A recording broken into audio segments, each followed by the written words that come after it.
Cool. Well, we'll just get rocking. So we got some guests in town from Savannah, Georgia squad. We got Preston Bowden and Braxton Jensen. Yeah, Jensen. Jensen. Bad, dude. I got You're you. good. So yeah, these guys are awesome. So we wanted to kind of hear their story. They've been in the door-to-door game for a little bit, and they're our neighbors, right? We're in Jacksonville. You guys are just north, like 2 Like hours, an hour and a half? Not even. pretty close. So we'll start out with Will. We'll get Will started here. So just a quick intro. How long you been in the game? How long you been selling? How you got in? Well, I got in from Nick. Y'all know Nick for sure. But I was like in college doing my thing, and then I had the whole summer off just because I only did like spring and fall. So Nick hit me up. He was like, "Come do the summer with me, dude." He hit me up last year to come do it too, but the last year I told him, I was like, "No, you go. I'll see how much money you make."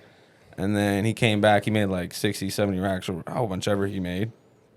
And then the next year he hit me up and he was like, "Yeah, dude, I made this much." And I was like, "All right, whatever, I'll try it." You know what I mean? I came out. I did some blitzes, right? Houston. How did I start? Yeah, I did some blitzes with you. I was still in college at the time, and I was like, just testing it out, testing the waters and stuff. But I did pretty good. You know, I'm like the type of guy, if I didn't make any money, I would have been like, "No, I'm sorry." Like, you know what I mean? But like, I was selling like a couple accounts. I was getting like 4 or 5 accounts on the blitz. I was like, "All right, cool, chill." I kept doing it, and I kept selling. And then I was like, "Oh yeah, I for sure got to go to summer." Summer came, and then I just did hella good, dude. Freaking first week I went off. Oh yeah, how many did you do your first week? Dude, I did like 13 accounts my first week. As a rookie. First week of summer, yeah. I was like ecstatic, going crazy in the hood too. You're like, "Mom, I'm dropping out of medical school." It was fun. I was like, I didn't feel like I was working. We were chilling, walking. It was cool, bro. And then, I just did out that whole summer. Made really good money. And then, now I'm here. How many did you invest your rookie year? It was like 120, 140 FP or whatever. But like, some accounts don't stick through to like February or whatever. So it was like 120 my first year.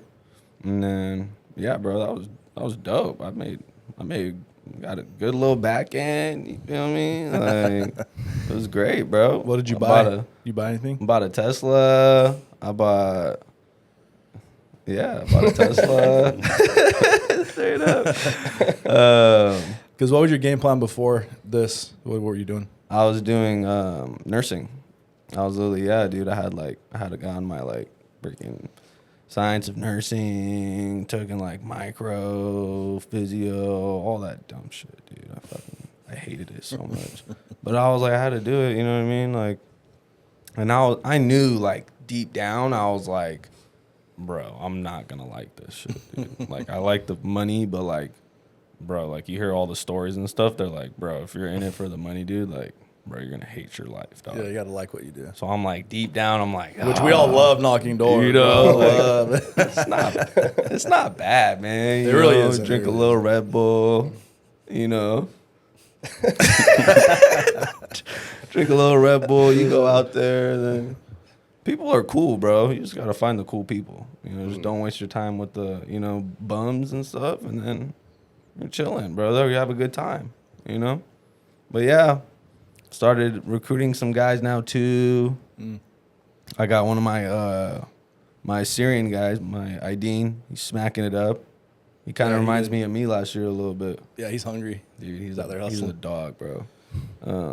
So yeah, man, it's bro. There's so much money to be made in this shit, but Do you feel like AD did 9 last week, I think, right? Yeah, he was our top rep last week. Yeah, bro, he was going dumb. Think he'll beat your rookie year? I hope he does. To be honest, Be sweet, huh? That'd be dope. I hope he does for sure, but he for sure got to grind these next 2 months. Yeah. How many guys do you have in your group now? Like 6. You started out with 9 or 10? Yeah, I started out with hella, dude. I started out with like 11, 10. I had all those guys out here, bro. Only the from strong Cali. survive. It's tough. It's a tough world out there. They'll be back, though. They'll be back. Like, That's honestly pretty good. Like, we lose so many more than that a lot of the time. Like, it's no, like more than half. Yeah, it's usually like half. It's tough. The thing is, like, they see me and I'm like hella close with them, you know, chill. They're like, oh yeah, like, Like, oh, Will did it. I can do it too. No problem. It's like, I'm like trying to tell them and shit. Like, You're like, no, I work. It's a little hard. It is really hard, bro. But you got to work straight up. Like, yeah, you're and hustling. then, yeah, dude, like, I don't know, just complainers and just, I don't know, it just depends, bro. Now you kind of look at it from like the lens of leadership, right? You're like, dude, now I understand. Yeah, I mean, I remember when I was like, you know, a rookie and stuff too, how it was. So it's like, yeah, you just kind of got to figure it out. Yeah, that's awesome. Yeah, you're doing really good. How many counts is your group at right now? FP or EFP? Either one. I think I were like a 430 FP. Ooh, you might hit that 500. Like at 400 EFP right now. Yeah, you're pushing. I gotta hit it. Gotta push that hit it, 500. bro. Don't worry. Me and Ideen alone will hit it. Yeah, that's good. Straight up. That's awesome, dude. Yeah, Will's killing it. And then we got Braxton over here. So Braxton, give us a little intro. Yeah. How you got into the job. Yeah. Okay, I started out selling insulation. I was in Oklahoma City. One of my buddies just came up to me at the gym. I just saw him. And he told me I should just go out to summer with him. I had no idea what the hell I was doing. And so I went out there with no training. We had just like a mattress on the floor, right? And then we had 2 people per room. And then first day of correlation, they gave me like a binder. And they're like, all right, go sell insulation. They gave me like a ruler, and I had no idea what was going on. And so that was really weird. So I'm a little bit, so it's like R whatever. Yeah, like right? R38. Yeah, okay. I know my installation stuff. Yeah, so they gave me a ruler, and they're like, all right, you have to tell people that there's a rebate, and if they're not up to code, then they get the rebate or something like that. Yeah. And so I'm just like going door to door, and I'm like, hey, how much insulation do you have? And they're like, I don't know. I'm like, okay, let me check. And so I'm getting up in people's roofs, and I'm like just taking pictures. I don't know what of, right? And then I'm going down into their houses, and I'm like, yeah, you need insulation bad. Like this is bad. I've never seen anything this bad. So. It's horrible. Yeah. This is a safety hazard. Call 911 right now. And I'm like, so yeah, it's gonna be. And I wasn't even sure if I did the math right. I'm calling my manager, and he's not answering. And I'm like, how much do we charge? You know, because we did no training for the math. And they're like, just tell them $800 or something like that. So I was like, yeah, it's gonna be $800. And he was like, okay, cool. And I was like, oh shit. So I called him and I was like, hey, I think I got a sale. So they walked me through like all the paperwork. And that was like all the training I had. I didn't knock with anyone for like probably a month, 2 months, right? And then after that summer, I was like, I'm not doing that ever again. That was terrible, you know. Oklahoma sucked. And then really quick, just to pause you. So how long ago was that? Let's see, that was 7 years ago. 7 years ago. What was the company? It was Eco. With Chris Grover? Yes. Brandon Thurman? Yeah. I didn't know the Thurman. So Chris Grover, it was ran by, the manager at the time was Nate. And he was like the coolest guy. He ended up breaking off. Yeah. So yeah. Dude, that's insane. But yeah, so Chris was the owner. Yeah. I met Chris a couple times, but he wasn't like involved with the office. Are they still in business? I don't know. I have no idea. So crazy story. Not a lot of people know this. Me and Adam almost left Vivint to go work with Chris. Really? Yeah. What? Yeah, like long time ago. Dang, okay. Yeah, like right when they first started. So Brandon Thurman and Chris Grover were on our summer team my rookie year, 2010. So I knew they did with Adam. Vivint. Yeah. So, and then after my rookie season, they went to start their own thing. So they started an installation company. They started doing they were doing blitzes in like Colorado and different places. And so me and Adam went and like met with them and like did a blitz. Yeah. I didn't know that. Yeah. Chris was like, he was pitching us like, hey, we're going to get you guys, like, you come right over, you're instantly regionals. Like, we're going to get you equity in the company and stuff like that. And we were like about to make the jump, dude. And then Cheyenne talked us out of it. Damn. That'd been crazy. It would have been crazy, huh? Yeah. Yeah. So, yeah, that was, that's cool. I didn't even know we had that little connection there. So you worked with them. So then how'd you get over to the Vivint side? Next summer I was like, I'm not doing this. And then Preston, he was like, hey, we're going to go do pest control in Philadelphia. I was like, all right. So how did you guys know each other? Oh, we've known each other since third grade. Yeah, for a long time. Buddies. Yeah. Right. We mowed lawns before that. He had like a business. And so I mowed lawns for him for a long time. And then after that summer, he just told me we're going out to Philadelphia, and I was like, all right, talk me into it. Better than insulation. You're like, Yeah, I yeah. don't have to go in an attic. Sweet. Right. And then so I did pest for 2 years, and then again he was like, hey, I'm going to Vivint, and I was like, all right, damn. Yeah. So then did Vivint, and this is my 5th summer. Oh shoot. So, Okay. Yeah, dude. Heck yeah. Braxton's a tough sale, you know. Yeah. Yeah, he just says we're doing this. Hey, I'm like, all right. going. He's like, all right, let's go. Where we going? Where we going again? Get in the car. Where we headed? What are we selling? That's awesome. And then, how's your Vivint experience been so far? Did you start off kind of tough, or because you had sales experience, was it pretty easy for you? I think it was a lot easier than like rookies come in with no sales experience. Yeah. So my rookie year, I came in, I sold 115. I started off kind of slow, right? So my blitz, my first blitz, I did 2, and then I think my second blitz, I did 2, right? And then coming out to summer, my first month was just super slow. I think I did 6 the entire first month, and so I just had like higher expectations, Right. you know. But I was honestly like, oh crap, I made a mistake, you know, like I kind of messed up. And then Preston was like, this is fine, you know, like you're fine, we're gonna figure it out. So I was like, okay, cool. So then I just kind of like put my head down and grinded and figured it out eventually. Where was that at? What market? St. Louis. St. Louis. Yeah, went to St. Louis our first summer, and then Houston our second summer. So, but yeah, I was pretty nervous after making the switch at first, because like pest control is just way easier, and then switching over to Vivint, I didn't like take off, you know, as quick as I thought I was, and Gotta so I was kind of transition like into the house and a little bit more of a right. process. So yeah, I was kind of nervous at first, but Preston was like, we'll figure it out.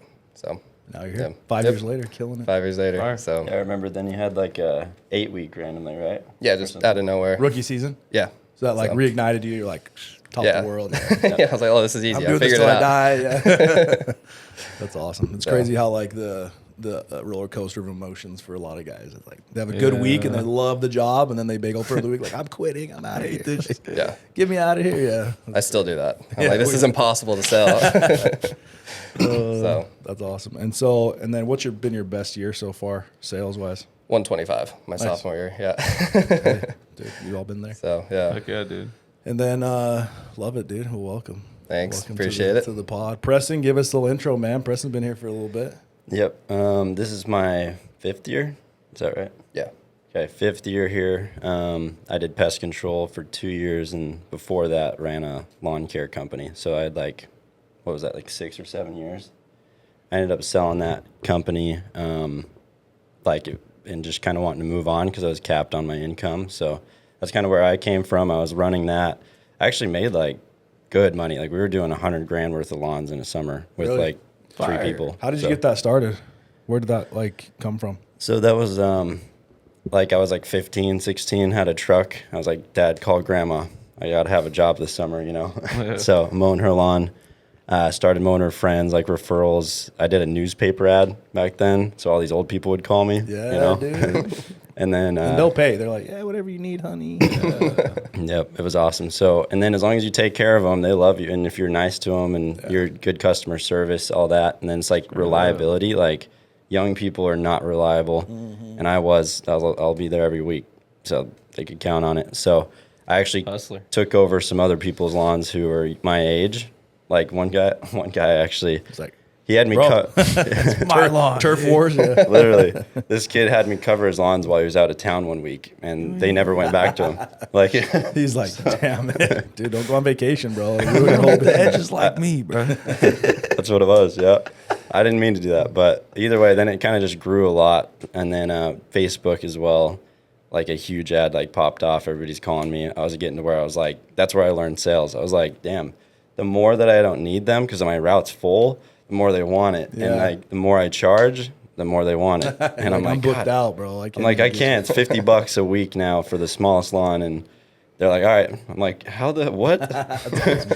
I'm trying to get you to not do it, you know. So that's where we were at, and that's where I learned like the whole, just supply and demand of it, where people have that feeling of like they're special to be on the route in a sense, and that's where you learn the sales of it. And I didn't understand that till then. I was like, this is weird. Yeah. Like people literally, it was dumb. It's crazy. just lawn care, but Well, and you gave him a good service, and that's what kind of sparked all that, right? Like you did a good job to start out, so that made it so that happened. Yep, Right. pretty much. Did you because most 15-year-olds aren't like trying to start their own lawn care companies. So Hell where no. does that drive come from? I have no idea. Like my Like, are your parents entrepreneurs? Yeah, my or- dad owns a business, and when I was growing up, I watched him do that. So probably from there, Yeah. you know. And then I did one job working for someone else once that first summer while I was mowing, and I was like, I saw the contrast between the two. I was like, why the hell am I working for these other people? I'm making $9 an hour on hot pavement, you know, and I'm going out and mowing and making $25 an hour on average, you know. And if I can multiply that, get a bunch, it just made sense to me. I was like, we gotta just scale this somehow. Yeah, So that's a good mentality. How many employees did you get up to? we only had normally like 3 or 4 at a given time, but they'd be full time at the end. It was crazy, and that's why I wanted out. I was like, we can't scale past this and keep good quality. And Yeah. I was like, there's more than this And the for me. margins get a little bit lower. What did you end up making a little bit of money on the exit, like when you sold? Yeah, I mean, good enough. I don't know what it was. It was probably like 30 grand or something. Yeah. Just sold all the accounts. Probably wasn't worth, like, it was worth more than that, but like I was out. You're just like, hey, cash out and be done. Yep. That's But- good, man. And then how'd you get in the door to door? So I was in engineering. So I actually got my bachelor's in engineering while I was doing all that. And That's tough too, engineering. Yeah. For me, it was, Degree, that's just tough. Dude. it was Idaho State. I didn't go a whole lot. I just went to the tests. and, like, I got through it. My parents pretty much wanted me to. You gotta just take be- like calculus and stuff for all that, right? Dude, yeah, it was tough math Yeah, for I knew sure. this chick that was in engineering, bro, and I would like we were cool, and I would look over at her, and I'd be like, "Yeah, what is that?" Yeah. She'd be like, "I'm like, yeah, okay." Yeah, it's Good crazy. luck. It's crazy Whatever stuff. this is gonna help you with. But Jesus, I met Wes. He was a guy in my class or whatever, and he was doing pest control. And that's kind of, after I sold my business, I hit him up and I was like, hey, let's talk and see what this is about. And Was he making? You could tell he was making money, or how did that? ish, but I think I was just looking for something to do. Yeah. I graduated. I could have went and started a salary job, but I'm like, no, I like making what I earn, versus like just a set amount. And so I wanted to go try that. Might as well. It's like 3 or 4 months. Yeah, And it helped having him. I probably wouldn't have done it if he and like my cousin Grayson didn't come. Like it was like I wouldn't go alone probably at that time because it was. You had a group of guys. Y'all went together. Yep, and it was like my first time leaving town. Like it was scary, but it's like, oh, if they're going, then I got them. It's Yeah, fine. you got the boys with you. Yeah. So and we were all top reps there. Like I feel like it helped because we held each other accountable and Yeah. all expected success out of it and like trained a lot together. So Who a was lot the of other guy? Wes. Wes was like the regional for Okay. Vantage now or whatever. I think they Oh. do solar too. Vess. Wes. Wes. Yeah. Oh, okay. Yeah. Wes was, and then what was the question? Oh, Grayson's the guy that Grayson. came with us. yeah, Grayson's Oh, Grayson the went other- with you guys. So it was Yeah. like a trio. yeah. That's my cousin. Right now he runs a pest control business in Boise. Oh, cool. So Alright. he's doing his own thing. He ended up scaling and kind of branching off, doing Yep. his own thing. Yep. That's cool. So, So but he survived. I went out with the trio as well my rookie year. It was me and my 2 high school buddies. Mm-hmm. And my one buddy was doing really good, but he quit in July because he found out his girlfriend was cheating on him back home. Oh, shit. So he's like, I'm out of here, boys. I got to go save the relationship. I'm like, no. freaking Save chicks, what, dude." bro? She's I cheating. know. Just stay there and get some money now. He was going to do 100 accounts, dude. He was killing it. Poor and then guy. he goes home, and then like a month later, they're like not together. And I'm like, well, gosh, dude. Did he ever come back?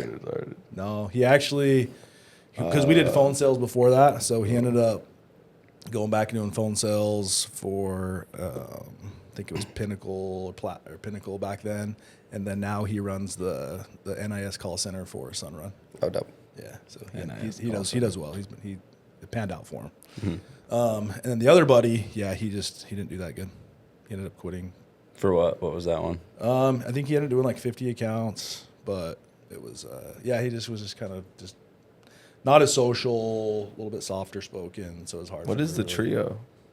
Like 3 guys. It's like me and my 2 buddies. Oh, I thought that was like a company. I was Yeah, like, yo, what are y'all But selling? and then my high school buddy is the one that got me on with Adam. He recruited me.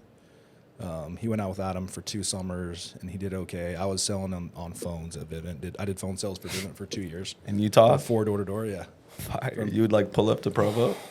Yeah, I lived there, yeah. Wow. So I go in, clock in, sell on the phones, or sell cold calling alarms over the phones. Wow. And if you did good I on can like only the imagine leads, you like the do crappy leads that like had no idea you were calling them, then they'd move you up to like We used to call people's emergency contact list when it wasn't illegal to do that. real? Yeah, those are my bread and butter, dude. Oh yeah, he was like, I was "Oh, yeah, like, I got hey, it." are you Miss Margaret? Hey, do you know Mrs. Jones? Oh, She's like, yeah, is everything okay? I'm like, yeah, everything's fine. She's one of our Don't worry. customers. Like, I'm going to give you a good deal because you guys are friends, whatever. And dude, I slung a bunch of alarms that way. Fire. The commission back then on the phones was like maxing. We had a 2-week pay scale. So it was based off of how much you did in 2 weeks.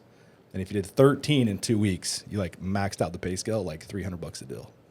Oh wow. If you did less than that, you were like started out like $100 and then got up to 300. And we're cold calling. But it was hard though. Oh, Yeah, like, trying to get cold credit card calling. information over the phone. Like they didn't even want it. And then scheduling it out, it's not you're not same daying it. How cold is it? Like just random phone numbers? never heard Like of you that. start out on just the random numbers. Like they put their information in on some ad online, and we got their number. That was like the bottom of the barrel. That's where you start. If you did good there, they'd bump you up to like emergency Used to be going contacts. dumb on the and stuff. phone. Oh, I was going crazy. No, but I've shared my story before. But like the first month, I almost got fired because they just handed me the script and they're like, "Hey, here's the script. Good luck," right? Mm-hmm. And I would like read the script on the phone and like it was not working because I didn't understand why the script worked. I don't understand the psychology behind the script and why you do a pullback and why you do takeaway. Like, so the guy next to me, he's like, the guy that got me hired on, he's like, hey, they're probably going to let you go next week. Like they're cutting some guys that are performing because we got hourly plus commission back then. And so I was kind of riding off the like $10 an hour, $7. And so then I was like, well, and he was a top guy. So I was like, dude, teach me, what am I doing wrong? Like listen to some calls. So he'd plug in and listen to some of my phone calls. And he's like, well, bro, you got to, when you say this, you got to do this, you got to, and I was like, okay, makes sense. And then the next day I did like 4. Oh, Because I understood what I was doing, you know? Yeah. And then ended up, after a month or two, was like, climbed up to be one of the top guys there for a while, but How long did you do that for? 2 years. 2 years? 2008, 2009. And then you just seen somebody like, and then And then you've my never high school done buddy, door-to-door before my high that, school though. buddy had gone out and done a summer with Adam, and then in the off season he'd come and sell on the phones. So in the preseason he'd come in and sling on the phones, and he's like, "Dude, they pay us shit in here. We're getting $300 on the doors. I'm getting $500." Straight up. I was like, "What?" He's like, "Yeah, I'm in their house. Like, I'm actually in there. Like, Chilling. we're installing the same day." I'm Wow.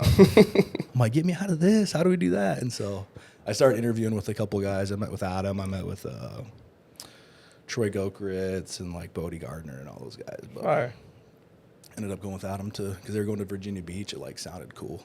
Virginia Beach? Oh, the beach. Is it nice over there? I ain't never been to Virginia Beach? It was cool. A lot of military, Yeah. government workers, so credit was good, but crime was still high. Really? Yeah. Wow. So it worked out. But It's like anywhere on the East Coast is just. we like the East. You know what really surprised me, bro? The Hollywood team. The Cali guys? Yeah, like what? They're slinging that many in Hollywood? Dang. I think that's just the name of the office. I don't think they're but, like really it's known that up there. Southern California area, though. That It has to area, be, yeah. right? Yeah, probably. That's we crazy, actually dude. knocked for pest control there for a little while. Did you do? I did Sacramento. Oh, okay. So. But Sacramento? I mean, it was money there. That's kind of where like I'm from, like kind of towards there, that area.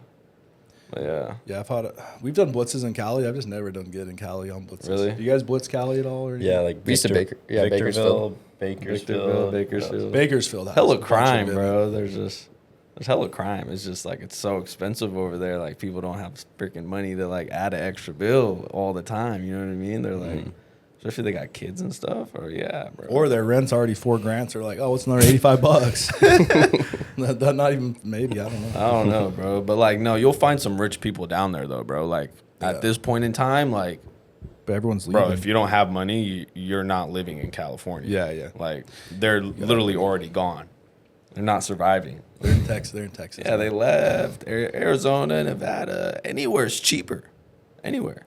I don't know. Like When are you leaving California? me? Yeah. It's time to get out, I man. don't know, bro. Fort Burns. come to- It's about to catch on fire. Come to Dallas, but my family lives in Cali. Well, so you're a grown man now. Yeah, I'm What are you, a gonna little I'm kid? gonna go live in Bali and pay Bali? $100 a month. Yeah, straight up. You're And crazy. have a freaking big ass house, pool. You're crazy. I've seen it. You guys don't look at that type of shit. Yeah, bro. I'll be looking at it like Bali, $200 a month. Get a nice freaking little thing, dude. food. Oh, He's just gonna retire Everything. on you. He's Yeah, done.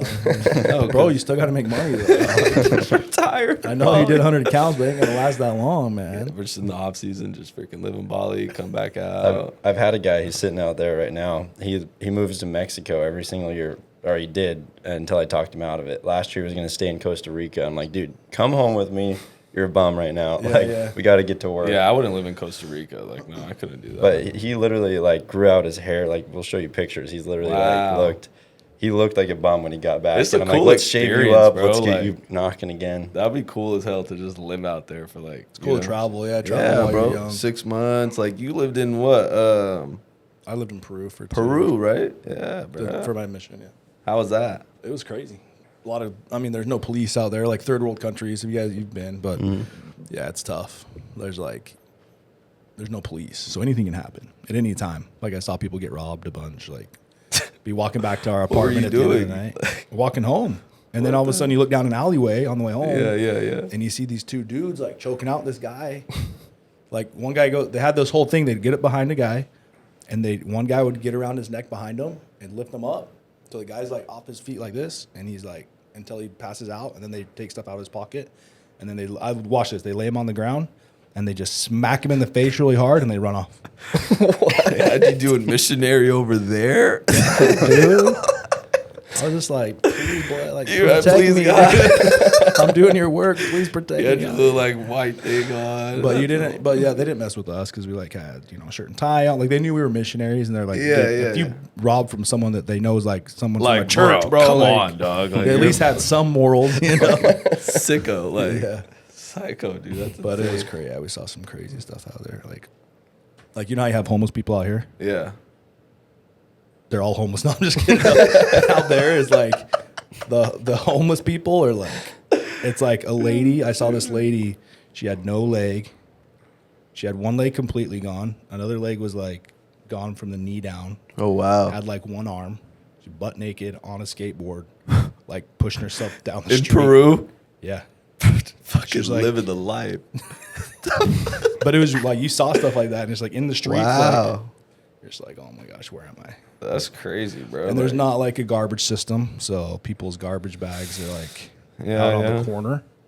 Like everybody brings their trash to like the corner of the neighborhood. Oh, it smells and like a shit. big pile. Huh? And there's like stray dogs tearing it up, and Flies. diapers and shit everywhere. Oh, and my God. flies, and I had this stray customer dogs the that other like don't have day. any hair. Call them zombie dogs running around. Oh, dude. So I did that for 2 years. Yeah, it was fun. So then I came back to America and I was like, hey, everything's Gucci. We got carpet. I got You're a like microwave. you're like humble as ever. You're like, oh, thank Turn on God. the shower. I'm like, it's hot water. I'm like, Ah, this is perfect. yeah. Thank you, God. Yeah, no, it definitely is like an eye opener for people that have done No, it. for sure, dude. Yeah. I'm from the But- Middle East, you know. Yeah, so you know. I'm just kidding. No, I've never been in the Middle East. I've never been in the Middle East. He said, oh, so you know for sure, huh? It's freaking, yeah, dude. It's worse down there. No. You're hella funny, bro. So, Preston, how long have you been managing? Since like my first year in door to door, like kinda. I feel like I was always a car group manager, and I had like 6 or 7. How many people came out to Philly? We had like of 8, us? 9. Yeah, we brought out a few my first year to that. I mean, but I wasn't really the manager. But Yeah. you know, I was helping manage, and then after that, I was a manager for pest control for one more year. And as soon as I came here, I pretty much managed my own team and office in St. Louis, like with a little bit of help, obviously from the area director and stuff. But I had my own little group and definitely in charge of them. So Dude, what's crazy with Preston? So, Will, this guy is like the recruiting master. Like, so you do a lot of Snapchat ads, right? And is it Wow. did you figure that out from running your ads with your lawn care company and stuff, like kinda, social yeah. media stuff? You're Like I always 'cause- did Facebook ads on there, Yeah. and then I was just like thinking about how to recruit one year, and really I was just like, where is everybody? And I look around, they're on their phones on Snapchat, so I'm like, I'm just gonna be Yeah. on there because why am I trying to talk to them? They're on their phone. Straight up. You know? So true, bro. But I figured out how to get Snapchat ads, which was not common. Where in Idaho, like there's no local ads. No one. It was all national ads, right? So when a local ad that says Pocatello pops up on your Snapchat, like you watch that, like so everybody in town everyone like knew my face from the little That's ad that was on there. Like crazy. everyone knew. I Wow. was like the Snapchat guy. Dude, that's And it was Even like older people have Snapchat now, you know. Mm-hmm. Like 40, I mean, 50-year-olds, now it's like way more 60-year-olds. money on there. But I was like $100, and the whole town would know me. $100 on there. It's crazy. You know? Do you still use that then, Snapchat stuff, or Yeah. What's So- your main source of recruiting? Everything. I don't know. everything. But I mean, Snapchat will get something going or some social media to get into a new network. And then there's a lot of networking through, existing guys and stuff. So, Yeah. but Yeah, for sure. We I think that's me and you have a lot in common with the social media stuff, like recruiting wise. Because I've been doing this for a little bit, and so it's like shoulder tapping on campus, and it's like you can only talk to so many people in a day. I mean, that one does work pretty well. I got quite a few guys this year off of that because I can build it's just like knocking on the door, right? Yeah. Like, would you rather run an ad for Vivint and then call the lead like you Right, were, right. or would you rather knock on their door? Yeah, So technically, I mean, closing ratio is gonna be a lot higher. yeah, but it's way easier to build that personal connection, not have them just ghost you. If it's just Yeah. social media, like they just see you as they don't know you, right? So they just ghost you pretty quick. Versus like if you met them in person and you built a good relationship on the campus, like they're gonna not ghost you as much. So Even Instagram now too. You can like Instagram, promote on anything now. Yep. TikTok. Yeah, TikTok. Yeah, we had that's been our Facebook. challenges. Our entire team are from all over the country because they're all from social media. Yep, that's the problem. So- They end up everywhere. They end up everywhere. But we have to just figure out, like, we migrate to the blitzes together. So it's like, hey, everybody meets in Texas for a week, right? Yeah. So they get to meet each other. And Yeah, how do you get them all there? Do they pay or do you? I usually edit this out. I usually pay for their first flight. Okay. If I think this is the thing, but I've done like last year I probably did, I don't know, 200 Zoom calls, right, Holy with crap. guys. Wow, yeah. So we're Yeah, filtering hell of through them. I'm Zoom just calls. doing in the off season. I'm just doing Zoom calls all day. But then I can filter out the guys that I feel like are worth actually coming. 'Cause I How can do you talk figure to that them. out? Just like the way that they can talk to me.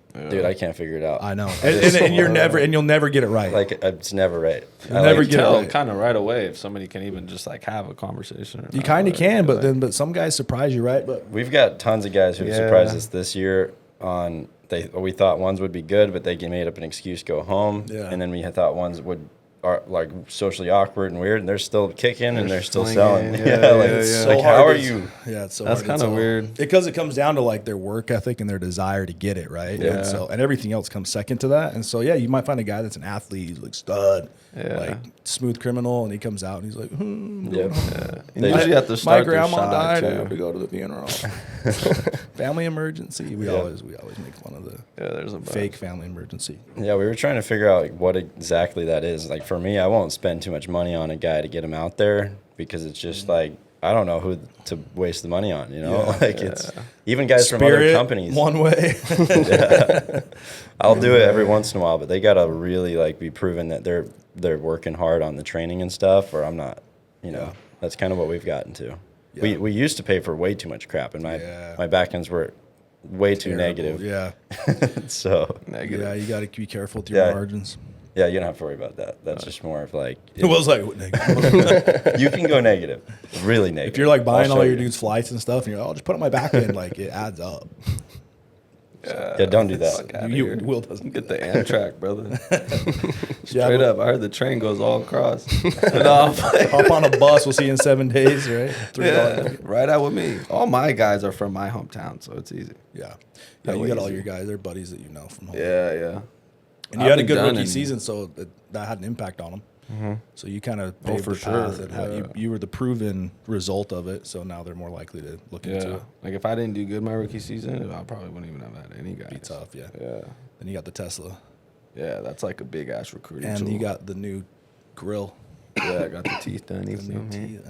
Okay, zoom in on the. Okay. Did you brush this morning? We'll see. Come on, bro. Yes, of course I did. Come on, bro. They can't be this white.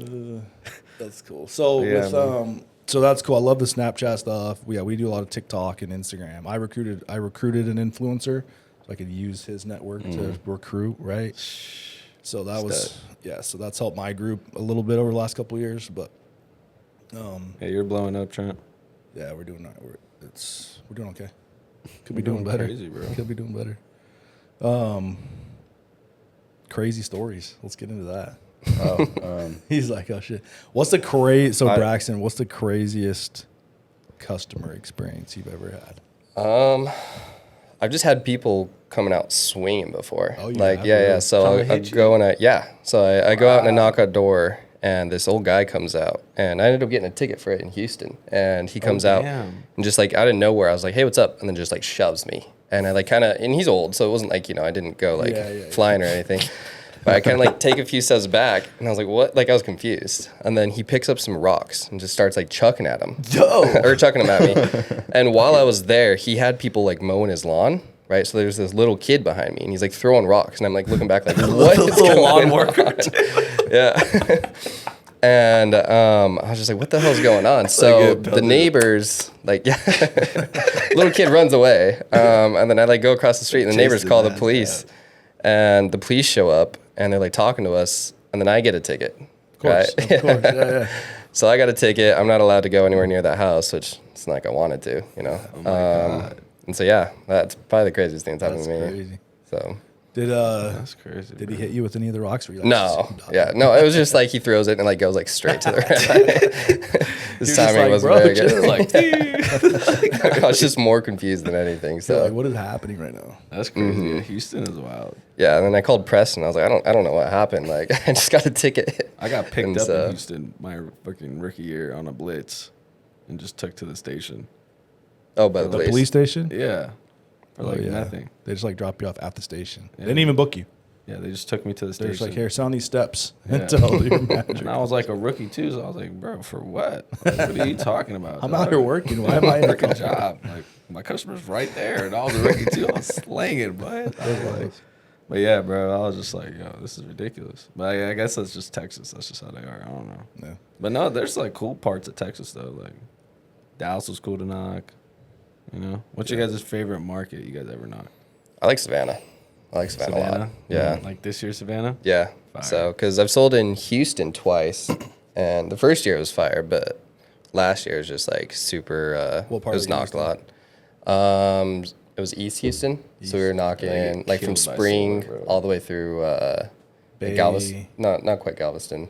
Baytown. Baytown, Yeah. Pasadena. Oh, I can't do that. We do all of our blitzes in Houston Oh, okay. for the last So, 2 years. I didn't like that area. We Yeah. beat it up. I was not a fan of it because like you'd go and you'd work all day long, and like not even kidding, I'd get like 5 talks in a whole day of working, and I was just like, geez, like no one's answering their doors. Solar was like blowing it up last year. Like it was so bad. It's easy in Texas though. Like, it's just way easier to sell in Texas than like any other state. They get Sometimes, installed in like weeks. Oh, the solar, yeah. The Yeah, solar. they're getting paid way quicker than freaking. Yeah. Solar, Florida. it's getting smacked up with solar, yeah. Yeah, they get freaking. And then with Preston, any crazy stories like from customers you've had? I mean, there's tons of them, I'm sure. I mean, knocking in the ghetto in East St. Louis, like that stuff all was so scary. Like East St. Louis, Illinois, like lots of gunshots constantly. Yeah. I've had, guns pulled on me. That stuff's always just scary. But I mean, I remember selling some old lady there, and I had to sell every one of her sons. They all come in, but they come in like mad. What They're are like, you you trying to screw over my mom or whatever? And I'm like, whoa, dude, I have to tell every single one of them what's going on. Yeah. And they're like, also a couple of them I think are on drugs. It's like a crazy area. Shit. And so like they're up and down emotionally. I don't know how they're reacting on stuff. Like they'll just flip like this and be mad at me again. I'm like, whoa, Like, bro. like I just said I'm doing cameras for her. Like Yeah. it's just crazy stuff like that. Like it's been like scary, I guess. But other than that, like as far as customers are all just, there's lots of crazy ones out there. Yeah. Yeah. Like I don't even know what else to come up with. There's just a bunch of them. I feel like.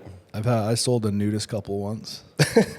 But they weren't nude when I was there. It was like everything was normal at first.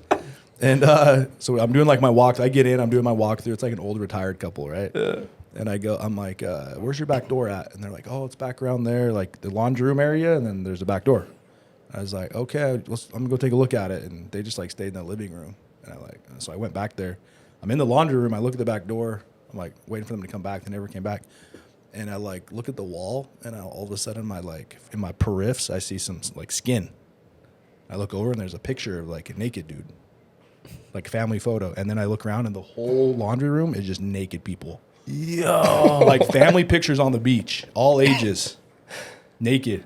And I'm just like, where? I'm like, what's happening right now, bro? I was like, no way. And so I like walk out. I was like, yeah, we'll put a sensor on the back door back there.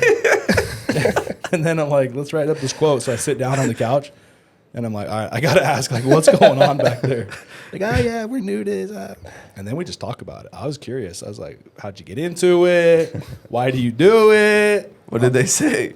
They're just like, the guy was like, he's like, hey, he's like, when you're out there, and you're like hanging out with people like that, like you don't know if they're rich, you don't know if they're poor, because y'all look the same. No one's wearing their fancy clothes. Nobody's got like their fancy. He's like, we're all the same, man, just hanging out. And I'm like, what do you guys do? They're like, oh, we have like dance parties. Also, I'm like, in my head, all these things are going through my head. I'm like, I'm not even gonna ask this. That's fucking insane. Yeah, that's probably like, and that was my rookie year too. Wow. Yeah, that's why You're like one of the astonished, craziest things. like in the house. We had I sold a lady that would breed chinchillas.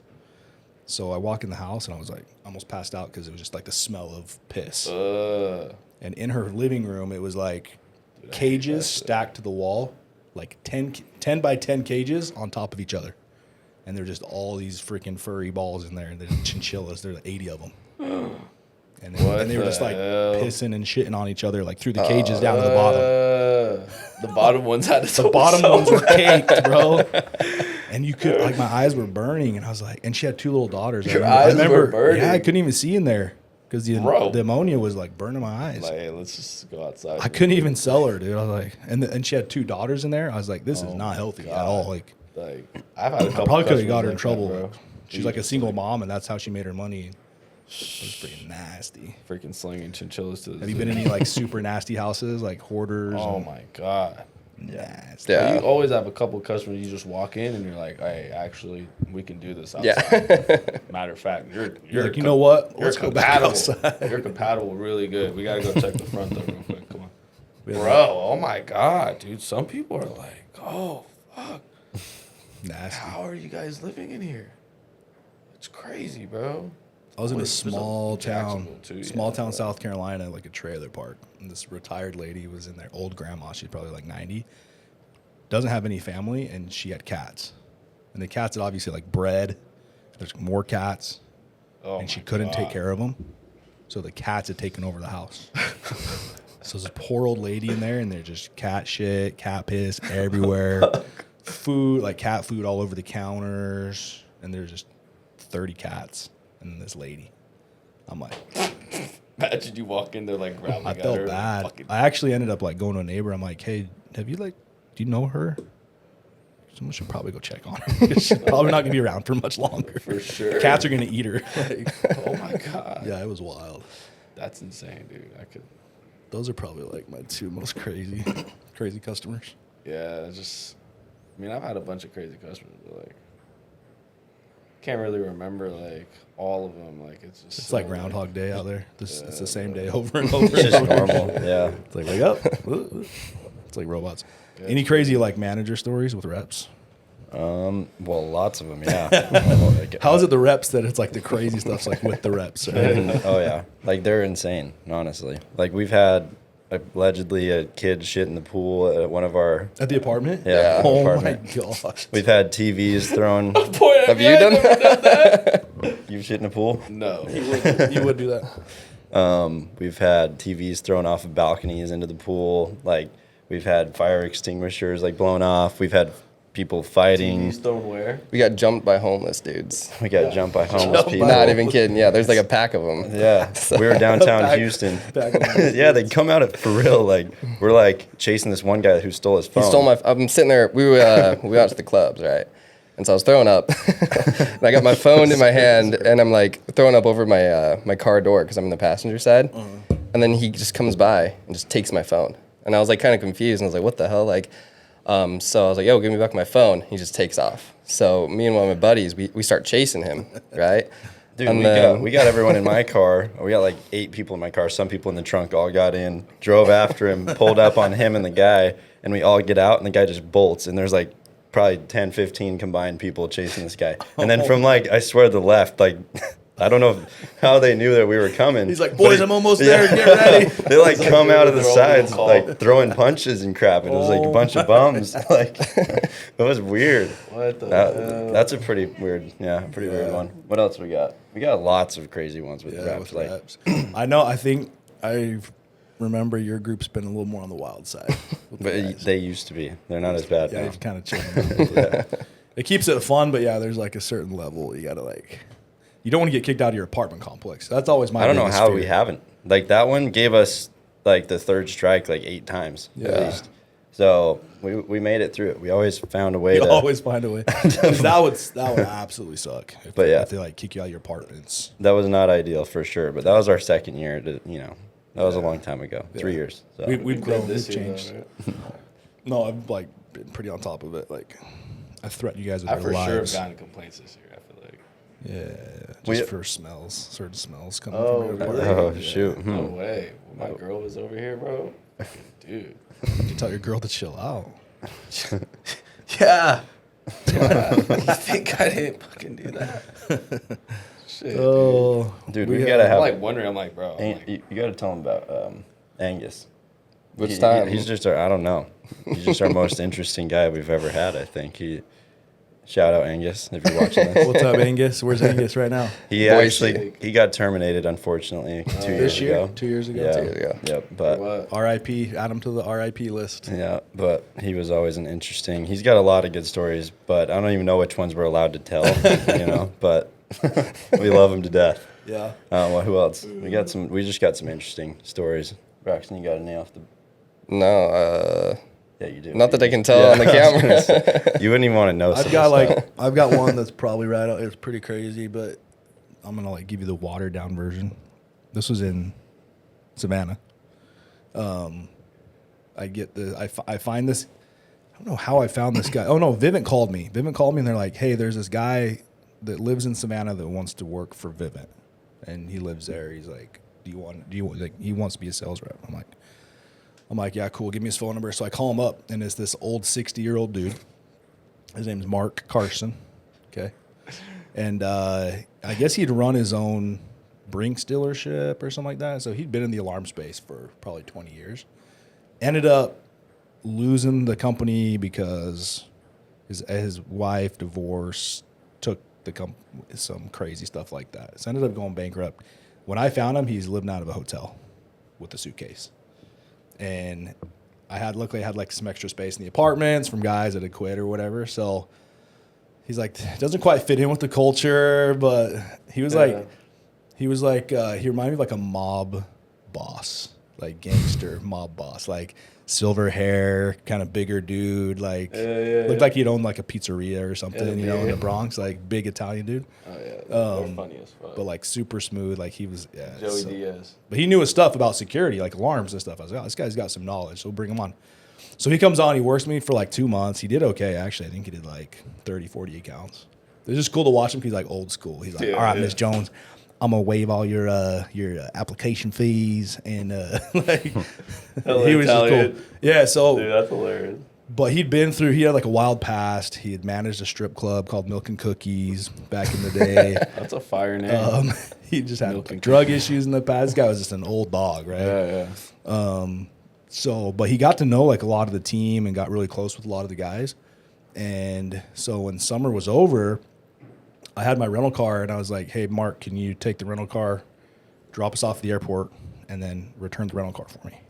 And he's like, yeah, I got you. I'm like, all right, dude, hey, good summer, nice knowing you. We'll touch base.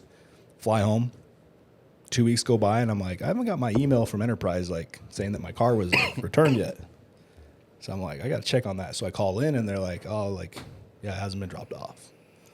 I'm like, Mark took my freaking rental car. He's probably living in it. I'm like, where's my rental car? It's in my name, So I was like, holy crap, dude. And I like didn't want to deal with it, but. Oh my god. So then I was like, I tried calling Mark. He's not picking boy. up. Phone's like dead. I'm like, oh my gosh. So now I've got this car that's in my name that I don't know where it's at. In Savannah, Georgia somewhere. And another week goes by. I call Enterprise again. And I'm like, I got to tell Enterprise that I can't find it. I'm like, hey, I told my buddy to bring it back for me and I can't find it. His phone's off. Like, I don't know what to do. Oh, shit. She looks at my thing. She's like, oh, no, it's back. I'm like, oh. I'm like, thank the Lord. Fire. And she's like, and then she goes, oh, no. I hope this isn't your car. I'm like, what? She's like, it was in a car accident. And then she goes, from a police chase. Oh my God. I'm like, what is happening? I'm like, what? I'm like, Mark went on a police chase in my rental car and crashed. It's like a minivan too, huh? No, it was like, yeah, I don't even remember what car it was, but so I'm like, God. but luckily I had like all the insurance and everything on it. Yeah. So I was good. So she's like, you'll be okay. Like you have like full coverage on the insurance and stuff. I'm like, oh my God. Chilling. But then I'm like, where's Mark? Like, where the freak is Mark? He was in a police chase. Another week or two goes by. Oh, no, another week or two goes by. My phone rings. I answer it. And this lady's like, hey, is this Trent? I'm like, yeah. She's like, hey, this is so-and-so at Presbyterian Hospital in Savannah, Georgia or whatever. And I was like, do you know Mark Carson? I'm like, yeah. Where the frick is he? She's like, he just woke up from a coma. He was like, he wants to talk to you. Hey, Trent, this is Mark, bro. I'm so sorry, man. I'm like, what did you do? So what happened is actually not what you think happened. So after we leave, he takes my car, and he was like so depressed from us leaving that he always talked about his magic milkshake. He made his magic milkshake, like to try to take his own life, and he took it because he was so depressed that we had like left and he didn't have anybody and just that high from being with all the guys to then all of a sudden have a nobody again. But then he realized he didn't want to do that anymore after he'd taken it. So then he calls 911. He's like, hey, I need help. I just took some stuff. I'm going to die. I don't want to die. And so then he's trying to drive himself to the hospital. And the cops were like behind him, like following him to the hospital. And he ended up like blacking out and crashing the car. Oh, shit. Yeah. So that's one of my crazy stories. That's freaking And insane. then to be continued, so he comes out of his coma. Actually sent like some missionaries from my church to go like help him like get some food and find a place to stay, whatever. So they helped him out. He called me a month later around Thanksgiving, just checking up on him. He's doing better.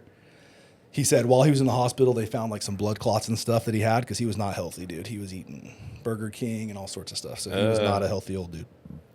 They're like, hey, we found some blood clots, but they're having me take this pill where essentially it's going to loosen up all my blood, and it's either the blood clots are going to break up and pass and I'll be fine, or I'm going to have a stroke. They're like, it's 50-50. Literally, he's like, it's a 50-50 chance. Either way, he has to do it, though, huh? Yeah, he's like, either way, it's like, I gotta at least take the chance to break them up and hopefully they pass, or either way, I'm toast. So I was like, oh my gosh. So kind of like checking on him. Like a month goes by. I'm like, Mark, you still good? He's like, yeah, man, I'm good. He's like, I'm feeling good. I think the pills work. He's like, I got to check up with my doctor. He goes to a doctor's appointment, and I didn't hear from him after that. And on Facebook, I see his brother post like, R.I.P. Mark, whatever. He passed away. You were hella sad, huh? I was pissed. Yeah, it was super sad. That sucks, He was bro. a cool guy. Yeah. So yeah, I guess it was just his time, but that sucked. Okay, he lived a good life, sounds like. He's crazy. Shit. He was cool. Had a good R.I.P. time. Mark, dude. Very good time. R.I.P. Anyway, Mark, that was bro. my crazy story. Yeah, that's crazy, man. One of the many. Nuggets? Any sales nuggets? What's like your go-to? You first. Well, we both aren't that good. You guys are killing it. You guys are studs. I'd say for me, like coming from pest control, the biggest thing that didn't click was the pull back at first. Like, I don't know, as far as like you don't want to oversell it. Like when we come here, we talk about stuff that looks like crazy, like too expensive, and people don't want to deal with that right now and don't want to spend the money. So I think it was focusing on I'm not saying this is going to work for it, like the whole pullback of like, I'm not saying that you can even have this or, basically that it's not going to work out as far as pricing. I'm just here to help, right? Like, let me show you and like really relieving all the pressure. I think the biggest thing to transitioning into the home, because a lot of kids are like, I'm just not getting in because I'm not saying enough stuff. They're like, I didn't say the thermostat, like you're saying too much stuff, like, oh wait, next time I got to make sure I got the thermostat, all the cameras, and the lock. Then maybe they'll ask me to come in. Then we'll go in, But it's like, no, keep it simpler, pull back. They're afraid of the cost. The more you sell it, the more expensive it seems, the more they push against you. Versus like, look, I'm just going to show you really quick. Where can I sit? Like, keep it simple. Super easy. Yep. That's cool. So pullback, I'd say, would be my. That is a very crucial part of the process. That little pullback, put some condition on it. What about you, Paxton? What's like? I'd say just get competitive and like be obsessed with the competitions, right? Like the more that you're buying into everything, you're just gonna put like a lot more energy and effort into it. You know, like my best weeks, I'm always trying to keep up with like the top reps and stuff on my best weeks. That 1 week. Yeah. And so it's just like kind of cool, like watching your numbers and comparing them to everybody else. You know, I feel like that just kind of like pushes me and gives me energy when I don't feel like going out and working in the sun all day. So Yeah, and it's and it makes the job fun too, right? It's Right. like turned into a sport. Right. Compete.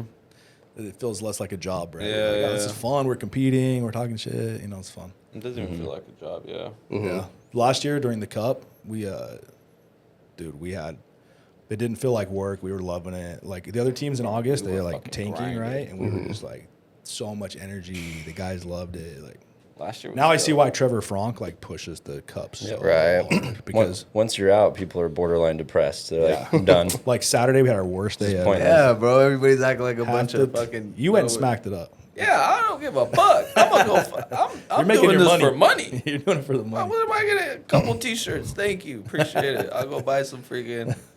Man, like I don't get it, bro. Like, you know what I mean? Like last Saturday we did 24, and yesterday we did 13 or 14. So we did about half when Yeah. we're not in the Cup, right? Yeah. Just because people are not working as hard. So It's crazy. Makes And a then- big Like, oh, difference. we could chill. Well, last Not year in too. there. So when we ended up winning it last year with an audit from Greensboro, grinding last year, bro. but then the energy after that too. Now the guys are like, they can't wait to come back the next year, and the retention side of it was insane. bro. Like Last year, dude. we only had like one or two guys not come back last year because was we won insane, the Cup and all bro. that. So I don't know. I understand the importance Because it of came that. down to like the wire, so we were all like freaking like pumped, freaking adrenaline. Yeah, we were down grinding. by 6 accounts going into Bro, Saturday against we Greensboro. freaking smacked it up. We smacked like 35 accounts. Yeah, I did 35 on that Saturday. Cause I was freaking ping, 100 miles an hour that freaking area. Like you're going to this callback. And you're fucking, Yeah, that was cool. Next all just neighborhood. to say you win. You know, Yeah. Like, Right? it's crazy. We I worked know. so hard for that. And it's like the money they made way outweighs like, you know, we won. The hats. But, Yeah. the hats, the prizes. But it's fun. Yeah, and I got stuff. taxed on. But it's that was cool though. And the competition again, it made it so much fun. The guys loved Yeah, it was it. They dope. loved the job more, and retention was big too. But Yeah, it's you all just gotta about buy in. I be checking Insider every time I get a sale. I think. Yeah. Ooh, one thing that you helped know? too. One It's thing like that a- helped you get a little because I dopamine. remember watching because my team's never been like we haven't really competed that hard in a lot of the competitions, and it's because I obviously like didn't really take it that serious either. But I was listening to Trevor Frank. I don't know where I saw it, but he was like, "Dude, I talk about the Cup in the preseason." Was it that home opener? maybe it probably was. Remember the home opener in Dallas? He got up on the stage and was just yelling at all of us for like a solid 10 minutes. Maybe about that's the what Cup. it was, Yeah, yeah. like, do you remember that? Yeah. Maybe that's what it was. And I was like, and we never even really competed that hard in the Cup. But I was like, dude, I'm gonna start talking about it in the preseason as if we're gonna freaking win this thing. So the first blitz, I Yeah, was we like, tried that. You tried It that? didn't work. It didn't work. I just remember in one of our correlations on the blitz, I was like, hey, the whole reason we're on this blitz right now was so we can get trained up so we can smack the Cup. Like that was why we're blitzing. It's the only reason we're That's here. the whole reason we're here. And Only I reason did we're that in here. the preseason, right? So then, and then every week in the correlation, I'm like, hey guys, like you got to get sharp for the Cup in August. Cup. And cup. Fucking lose second round. And then we got dropped down the losers bracket. One of Oh our guys my got God. arrested. Oh, because not he had a that. I'm talking warrant. about this year, but Oh, yeah. last year we were going off, bro. Yeah, but I think that helped a lot.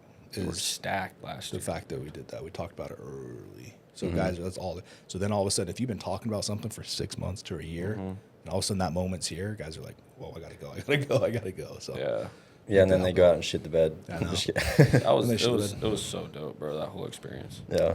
Just coming back over here, it was like 11 p.m. We were all here, like waiting for the numbers to pop up and shit. And then we found out we won over here. Remember, after we were like knocking. Well, no, we lost because they had put in some accounts after 10:30 after the cutoff. So at first it said that we lost, but so Oh, then yeah, they did a but week-long audit, and then after the audit, and they removed the accounts they did after 10:30. Then they flipped it to us. Yeah. They surveyed them after 10:30? lit. Yeah. Or credit runs I think it's credit runs after 10:30. I don't know what They had a few questionable accounts on there, but Yeah, they're like signing each other up. Like we don't know. We don't know what they did.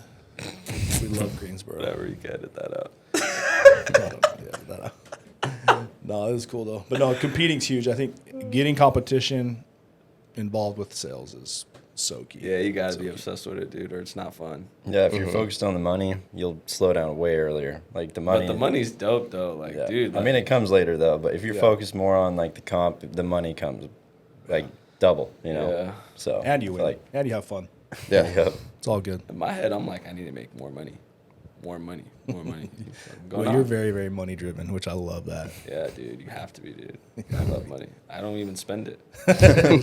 You just sleep with it. Yeah, dude. I only bought the car to fucking not pay taxes. Yeah. You know? We'll write off. Yeah. Other than that, I don't buy shit.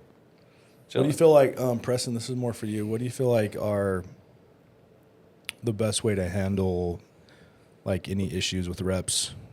Do you have any like tips where, because I think a lot of like leaders that are trying to get into leadership and it takes a skill set to be able to manage people, right? Because, yeah, what do you feel like is like some things that you do really well? To Just like to like maybe deal with certain issues with guys on the team. I don't or know if I do drama it or- really well. Yeah. No, it's the whole same thing as on the doors. Like when you have no fear of loss, you sell more, right? And you retain, like you get more customers because that's an attractive thing, right? Yeah. Like when you're not desperate to sell, you're okay with walking away. You're okay with it. Like you're not wanting to, but you're okay with it. So being willing to walk away from a rep, even though you've put a lot of effort into them and stuff, not the fact that you want to, but you're like, here's what you need to do. This is the expectations. And if you don't fall in line, then we got to like not have that a part of what we're doing. Like if you can't fall in line with the culture and the expectations of everybody, even if you're selling, like it can hurt everybody else. So it's like we need to all be on the same page and be a team, you know? So if you can't commit to that, then we should have you go somewhere else, you know? Yeah. So that's a hard thing because when people under recruit, they have like 10 guys. They're like, we'll keep everyone. I don't care how crappy they are or how big of a cancer they are. Have to. They almost have to. And that puts you in a bad position. I've seen that with a lot of teams. And I'm like, and I have to tell my younger teams, like, dude, cut to 4 people. I don't care. If we have to, you'll go up in production. I promise you. Like back in, we had Tampa, Fort Myers back in the day. And we had like, how many people start the whole summer? Like 70, like between those 2 offices. Okay, and then we have 50 still probably active, maybe 40-something.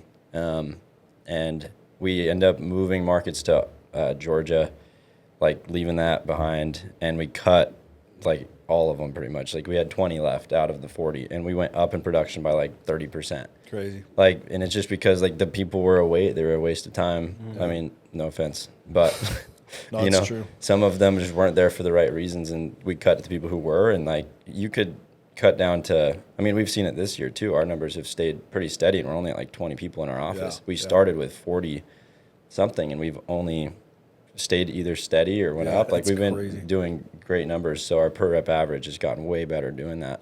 And so I don't know. I think it's just like not having that fear of loss. Like, you know, they need you, you need them. It's a 2-way road versus like, please stay here and like I'll do anything to make sure you work here. Like just we don't need to put up with certain things. Like it's just not worth it. What are some of the things that you don't really put up with your culture?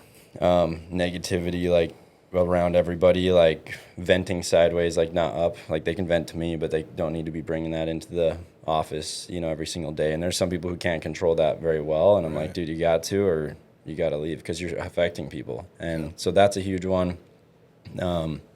I don't know, just not working your hours. It sucks. Like some guys can sell well and then quit early and stuff, but it's just setting an expectation for everybody else that that's what you're supposed to do. And like, that's not a team effort. So I don't know. That's some of the things. I'm trying to think what else do we not put up with.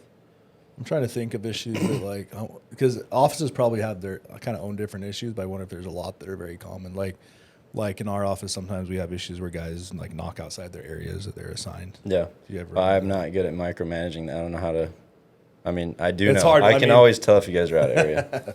It's always, I mean, yeah, it's you can't control everything, but it's like, what can we do better to where they just don't want to do that Yeah. or don't do it? I mean, it's really hard to. I don't know. Like, hard because to do like you've got to like arbitrate their accounts to whoever's area they were in and Yeah. just actually have consequences probably. But at the end of the day, it's like, dude, are we on the same page? We're all on the same team. Yeah. If you want a new area, let's just talk. Like, talk to me. It's a selfish act to do that because Yeah. then you assign it to a guy and they're like, oh, someone was already in here, and you're like, no, that guy's upset. Something. It doesn't make any sense though why they do that. You know, I'm like, Yeah. dude, I'll literally give you any area you want. Yeah. Just tell me. Just let's talk and let's get you in that area. So you we know? keep it Yeah. organized Where and do you like wanna go? run it well. Yeah. Like, we're on the same page. I want you to sell. That's how we all make money. You know, like, I'm not trying to put you in some area that's impossible. yeah. And I'm like, if you win, I win. We all win. Yeah. And one thing I'll do is, like, if they're complaining about it, I've done this a lot. I'll pull into their area, knock with them for an hour, and I will get one. And I'm like, I'll tell them that. Like, if you're going to tell me your area's bad, I'm coming there. And if I put one in there,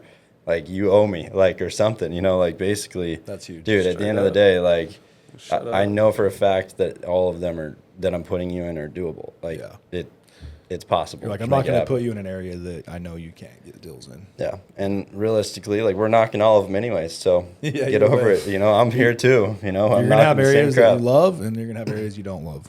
No. As long as the effort's consistent, your averages will be good. Yeah, as long as you're working, bro, you'll get a sale, bro. You just gotta work though. And it's adapting to different types of hoods and stuff, and staying put actually helps you do that because you figure out what works in your build area. rapport with the neighborhood. Yeah. It's like Yeah. these 'Cause guys if like you move do- neighborhood every couple of days, and it's like they start over. Yeah. You know what and I mean? then It's like, so some of my guys start think the over. opposite. They're like, I juiced it. That was the only deal that was in there. I got to move. I'm like, you just got traction. Let's go. Tripping, yeah. You know? Yeah.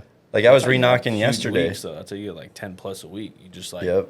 I had a neighborhood. And I'm just like, da-da-da-da-da-da. Like, bro, I had this whole street signed up just because like The momentum builds. drop one, then you drop another one next day, and then two. Dude, I've then re-knocked two, them like three. 3 or 4 times, Like, the same doors, bro. because I got so much traction that I'm like, you guys, like, did you see what's It's like going the on? thing is, they won't We got answer the everybody. first time, and Yeah. then they're all bitching shit. They got this one right here. They don't. None of these ones answer, and then the next day they like wake up, they see the camera, the sign, You and come bandwagon, again, and they're like, bandwagon. oh fuck, like It's real. I see it. You know what I mean? These guys are like they knocked 10 doors. Well, and when I they're think they'll rookies get, like- too, even rookie and even sophomore season, it's like they haven't had enough experience in the job to even really understand the different types of areas, right? Yeah. Like, when a rookie's like, "Oh, this hood sucks," I'm like, "Bro, you have not been doing this long enough to even have an Yeah, opinion." you get to about try the area." all areas right now. You'll figure out what you like later. Like, you have no clue what you want. I've had big So, weeks to just rip that neighborhood for like a week and a half, 2 weeks, bro. Like, those are always the straight best. up. If you want to be a good rep, if you're struggling in an area, don't go ask your manager for a different area. Go ask your manager, how can I sell better in this type of area? Right? And learn how to sell in upper class, learn how to sell in the hood, learn how to sell in all different types of Yeah, I areas. used to weep last year. But I used to cry every day, man. My hood went. Oh, yeah. I mean, that's a big one we talk about a lot, is just taking accountability on everything, you know, too. So, like, maybe the area doesn't suck. Maybe it's you, you know. But, User error. but at the end of the day, like, Yeah. I mean, most of the stuff's under our control, and like they just point fingers at technicians, area. What else do they point? I'm like, dude, You give good area to him and not to me. as soon as you're whatever doing they can every, blame to make themselves feel better at the end of the day. and then I'm like, all right, are you doing everything you're supposed to? Are you going to do this or that in the morning? Are you guys training? Are you reading? Are you knocking all your hours? Are you doing? Yeah. If the answer is not yes to all of them, you don't have say anymore. Shut up. Like, You know, why are you like, complaining for it. Yeah. Like, if you're doing everything perfectly, then let's talk about what everyone else is doing wrong. But Guys until will you're come perfect, back and complain, they didn't even knock all the hours. And you know, Yeah, exactly. who's What are you working talking because about, bro? if a kid's working all the hours and he's not selling, he's coming to you and he's like, Yep, "Bro, you can please tell. help me." You can tell for But sure. if he's like not coming to the manager or everybody asking for help, it's like he's not selling because he's not working. Like, Yep. So you can You tell. just know. Yeah, Yep. you can tell. Just, They're frustrated. Like, they're frustrated daily. Like, I didn't sell. You know, they busted their butt. Versus like some guys are just like, bro. yeah, Yeah, it's just a okay. bad day, yeah. Yeah, You go every a whole day. day and you work your ass off and you don't get a sale, you're like, You want to figure it out. like, Yeah. you're like, yeah, what's up, dude? Like, tough. Must be the area. fuck is going on for like Must 2, be 3 the area. hours, and they're like, oh, this is ass. Yep. Yeah, I drop a guy off on Monday, 2:00, at 3:00. This hood sucks. I'm like, how many people do you even talk to? Like Dude, one person? I've dude? gotten those a lot. Oh my Like, god. dude, no. I'm like, dude, no one's even home yet. Like, chill. Like, it's gonna be fine. You're just figuring it You out. gotta give it till Tuesday, Wednesday at least to kind of see where you're at. But Well, and the other big thing for us is like making sure that we're out there with the guys, knowing what they are putting up with. Because if I am like not there with them, near them, like, I don't know for sure. I can't say that. Yeah, like it's a great area. If I can say like, look, I'm right next to you. I'm literally selling right there. So I think the big thing is always being out there with our guys too, like knowing everything they're going through, leading from the front, or doing our best to do that, and making sure that we actually are out there, I don't know, just learning with them, because every day I'll go through the same learning crap that they are, and I'll be able to help with that more if I'm there too, so. Yeah, we had, because some managers, I know when they like map off areas, they'll use like Google Maps and stuff like that. But dude, we've been trained to we drive area every Sunday. Like, we don't even have a day off. Sunday, we're out there for 4 or 5 hours driving through neighborhoods, because you can see it from like Google Maps Street View, but it's not the same when you're in the neighborhood. In Florida's a tough one. Like they There's got a lot of everywhere. They got a lot of weird neighborhoods that are just not great, or they're gated probably sometimes, stuff like that. Golf's different. Golf courses. Jacksonville's cool though. Yeah. You can kind of know. We've kind of learned. Last year was a little harder because we were figuring out, but now it's like our second year back. We kind of know the areas, which has been You know what type of people you're gonna get. Yeah. Do you ever go back to the same markets, or do you go to new markets? They don't ever let me. I don't know why. You're like, I want to go back to Savannah. Well, hopefully you guys can keep Savannah. We did actually, because we did this in extension. That's why I was shooting for it. So cool. at least we kind of knew this one ish. But like, dude, we've dealt with so many cops. Like, In Savannah? They love calling the cops in Georgia all the time. Where was No matter was what. Pooler one that you guys really got called it, or Hinesville for sure? But Hinesville they don't care. really, Like, they love us. we actually got a ticket in Hinesville. That's the only one we haven't had problems with. Pooler, like Savannah, no, not too bad. Because we had Statesboro's all Savannah annoying. has Statesboro was weird. Savannah has a weird, or Hinesville has a weird. It's like you can only have 4 reps at a time or something like that. That's so crazy. Only 4 reps can have a license At one time and like work, but you can like trade them out. So you can like, hey, these are our new 4 guys. They're gonna be working in there. Yeah, just tell them they're new every time they ask. Hey, they're new. So There's if a the guy cop out here pulled an up, hour you had to ago. be one of the 4 guys that had It's like the cops license. watching for, no, you've been out here for 4 hours, bro. We got you on video. Bro, you don't got better shit to do right now, dog. Yeah, Like, that's crazy. But what do you guys have liked Savannah so far? Yep. Yeah, that's good. Yeah, I liked I liked it a lot. Did you guys like Brunswick? Yeah, we did well the Right. first time we were there, and this last week we didn't do that great in there. That's what we saved for the cup, and it didn't deliver. Didn't pan out. yeah, bro. You guys did good in Kings. You went down to Kingsland, right? St. Mary's. One of our teams did, but not like us. Like, they went and knocked it a little bit. Kind of far. It's a little bit of a drive, but Yep. it's not bad. Hey, hold that L though. Y'all remember that little competition though? Y'all took that L. When was that? Last year? What are you talking about? A couple This weeks year. ago. Oh, that. Yeah. all that. I forgot. That was close. I came way down. to that. No, it really Came was down to close. the It was wire. good. But It like helps you half an grind account. stuff like that. You got to do more often. You just freaking. Yeah, it was go out fun. there and you're freaking We should. grinding, I think. bro. Yeah, they should do that more often. I think maybe Evo should do something like that, where it's like pit the teams against each other. Yeah, I mean, That'd it be cool. helps all the time. I mean, tons to. Because honestly, it's more when you know the guys. It's way more fun. Too. Yeah, like, for sure. I don't know anybody that's in Tri Cities. I don't know any of those dudes. So yeah, we can compete against them. But Where it's the like, hell is Tri-City? You can't talk shit. Yeah, it's not as fun. Like with you guys, like we know those guys. Yeah, we were playing Russ, which, that's who we lost to by like 2 Yeah. points, just barely. You Which guys lost the rest. now we have to talk to him about that bullshit, I know, right? which was rigged. Just kidding. Yeah, that was right. Yeah, they're doing good. The Cleveland's still in guys. it? Yeah, So, right now. Yeah, Fire. yeah, they're doing good. They're popping That's off, dope. having a good. Tallahassee's over there too right now, huh? Yeah, the Tallahassee. I sent the Tallahassee guys up there, but they're still selling under the Tallahassee office, but they're like in the same market I see. as them. So Wait, they're in Cleveland. yeah, Oh, yeah. Because Nick and Gerard are down there, but they've had, I think they're down to like 8 guys, and it was just kind of is his first year running a team. So Yeah, they're driving like 2 hours. to 8 get to the area. guys, like that's hard to run a team when it's like the culture's not as fun, the energy's kind of dead. Everyone's like, oh yeah. Yeah. so Well, that's what I was gonna say. Younger leaders, we were talking about that, like some tips for them, but like, dude, stop trying to run your guys' own office. Like, whoever is thinking about that out there, like, I always have guys thinking, I got to run my office now. I'm like, no, you don't want to, I promise. Yeah. You're going to make less money. It's going to be a crapshoot unless you have, like, 10 to 15 vets plus, 30 rookies. Like, if you're going to put that together, great. But if you're not, then don't even talk about it. Let's join an office. just pair up with a solid squad. You want that good culture. You want the numbers popping in the whole time, so you have more like. You'll still make good bandwagon. money on the manager level, right? You'll make more because you get more volume out Your of it. team will sell more because of the energy. Exactly. If you want the area director pay and you're trying to branch off too early, then your guys sell less, you make less money, and Yeah. and then you lose a lot of recruits that probably would have been really good. Yeah, and we were talking about this on the way here. I think That that makes sense. in younger guys' minds are like, well, once I'm a leader, I don't have to work anymore. That's what they think. Yeah. They're like, I'm just gonna recruit till I can like run an office, and that means I sit at home and play Xbox while everyone makes me money. And it's like, I promise that will never happen. Like ever. It's If you're not maybe gonna if you're work a out. lead tech, maybe. No, we love the techs. Yeah, we love you, Travis. Yeah. But no, that's like they all think it is, and I'm like, you guys, like, if you're doing this to eventually stop working, you're doing the wrong thing, probably. Like, you're always gonna. It's a version of work, and if you're not willing to do that, like, you're not a leader, anyways. And no one's gonna look up to someone who's willing to do that. But in their minds, for some reason, that makes sense. Like, if I recruit a bunch of guys and throw them out there, I'll just make all this bank and sit at home. Like, Tripping. If you're young, go It get won't- your bag too. What are you talking? You know what I mean? It won't There's last more long. money to be made. Motherfuckers are weird, bro.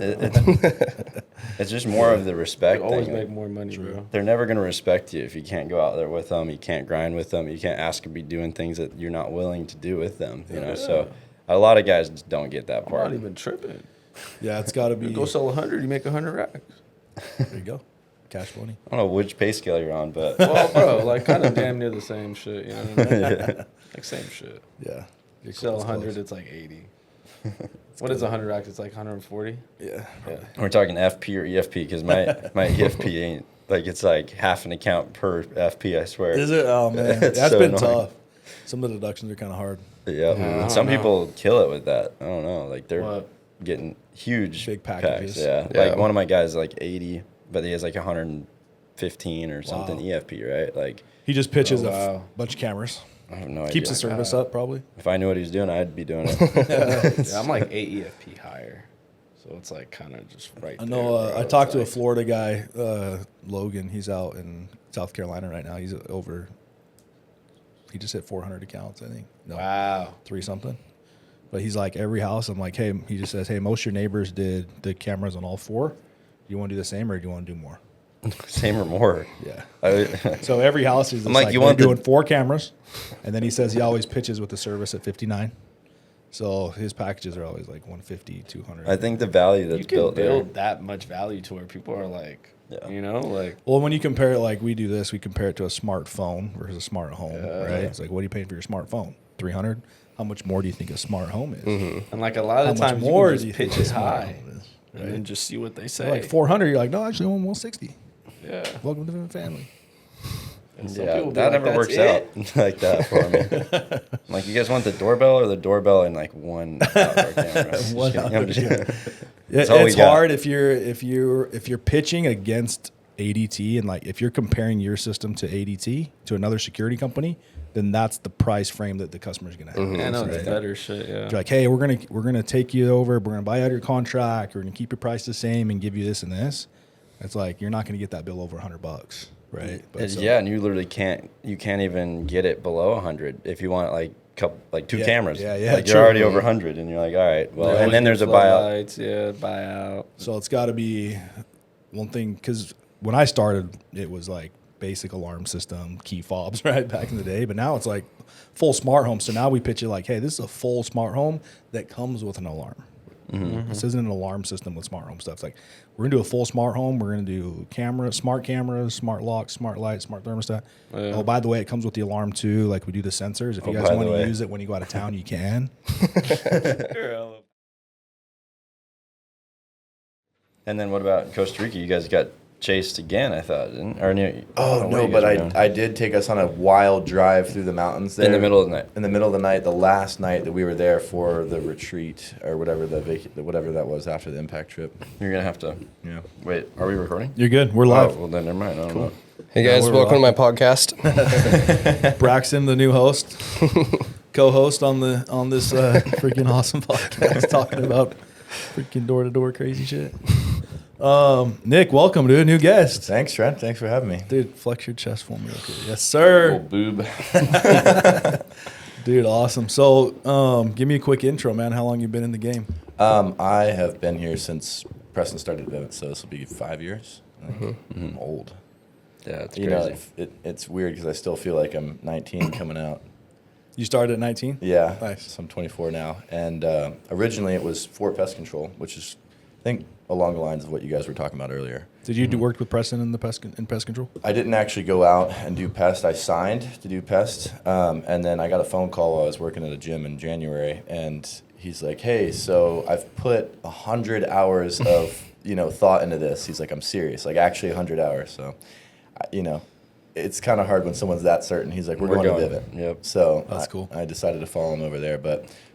Before we went out to summer, he had a company that he used to own in Pocatello that was a lawn care one. This is a different one. So the other one I sold, then we started, while I was doing pest control, we did like a lawn spraying thing, like True Green type thing. Yeah, yeah. And we ran Facebook ads and stuff. We got a ton of leads, like, because I was running that in Pocatello. And he would get like 25 leads a day of like people wanting their lawns sprayed on a subscription or whatever, right? And like he would call all day in the car. We were driving to Vegas to just party or hang out or whatever. Drinking like bang after bang in the back seat, hopped Like up on my car is like a call center as we're driving down. Ripping We got calls. That's what I had pictured was like the Wolf of Wall Street Yeah, experience. it's so funny. Like going to a pool party in Vegas. We're literally at the pool. He's closing the accounts in Vegas. So he did a bunch of those. You sold like 10 a day of those contracts. That was pretty good. That was cool. Definitely a different type of sale though. Yeah, phone sale. We were talking. I did phone sales for a little bit, but so then you got into Vivint. You've been here for 5 years now. This is summer number 5 or 6? Summer number 5. Summer number 5. Technically, You had a little half summer. Technically, my first summer, I was kind of a ghost rep. Oh, okay. We've had a few of those before. We Allegedly. Allegedly, yeah. allegedly. How many did you? Yeah, I don't know what that is. What is that? How many counts did you do your like official rookie season? It was like 50, I think. Nice. Somewhere around there. With some help from Big Papa. Yeah. What was the hardest for you? What was the hardest thing as a rookie going into this? Honestly, I think I knew what the hardest thing was going to be coming into it was being sold on the product, because a lot of situations I encountered as a rookie, we've all knocked lower income stuff. It's easier to talk to. You get longer conversations, but dealing with people that are on fixed income and having a lady sit down and ask you, is this the right decision? And you're increasing your monthly expenses by so much. I didn't have enough behind the scenes knowledge and certainty on the product to be able to do that. So I feel like that was the struggle the first 4 weeks. Just not feeling being able to like get you're through. giving a good service for Yeah. a good price. Yeah. Nick also wasn't coachable at first. Like, yeah, 19 years old, pretty high ego. He would Pretty ramble. strong-headed. He'd ramble like a bunch of random crap on the doors, and he would not listen. Like sometimes. I had this famous pitch where I would just throw up every product that we had. And, So we're doing and tell his life story and ask for their life story, and it all happened for a full hour on the door and no sale. And I'm like, what are we doing, dude? He's like, are we making money out here or having conversations? But that's part of it. You just got to kind of shorten it. Yeah, the personalization, getting it down. I was talking with Braxton about that yesterday because I had a customer's kid draw me a picture. And, I always talk to him. He's like, I don't really, personalize with the customer. And he's like, this year It's I'm not what I getting said. hugs and stuff. It's not Getting at that hugs. level. Yeah. They invited me to the funeral and like the family vacation. It's the middle-aged guys when they, they're in their 40s and they're, asking you to go out and get a drink with them on the weekend. You're like, yeah, you can text me. Yeah. Yep. That's cool. So your strength is you're really good at the connecting with the customer, building a rapport. Yeah, I feel like I could get in someone's house without having a product to sell, which is He doesn't stay on track sometimes, or he didn't used to for sure. That was tough. Yeah, Like, it took a minute. I feel like I'm kind of finally getting stuff under wraps a little bit. Yeah, that's cool. Yeah. What do you think's the hardest thing for you with this job? I mean, it's what a lot of people deal with. It's consistency, and I think that comes down to energy on a daily basis. And so that is reduced to habits, and that was something I wasn't willing to come to terms with, and sacrifice the pride and be like, okay, I'm not doing all these things that I need to. Mm-hmm. And I think that was the hardest part of the job, is just kind of biting the bullet on the fact that even with being there for a couple of years, you're really nowhere. And your journey's a lot longer than that outside of the job. You'd roll out of bed and run to the meeting like 11 o'clock. Used to. if he went to bed, Yeah, my first couple of years, I was a little bit of a party animal. Which for whatever reason, that was kind of from playing hockey. So we would get, trashed all night and come and perform excellent. And that was like, That's crazy. Make it happen. And I think that was the belief I was looking for, is that I had this certainty in my ability to go produce and perform, but that was coming from like a wrong place. Yeah. Now it's from the gym. Yeah, And that's if I miss a workout, I'm not going out as confident for sure. That's good. So you had a pretty good workout in the morning? Yeah, and this year I was trying to distract myself a little bit, and I was doing some 2-a-days, going some Saturday nights to the gym and stuff to try and stay away from everything. And Yeah. a little lonely sometimes, but there is a big sense of self-respect, I think, that you gain from that.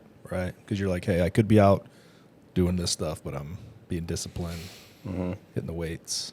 That's Yep. cool. Do you feel like when you talk about habits, is it like, what do you think are some of the main habits that guys need to have to see more success?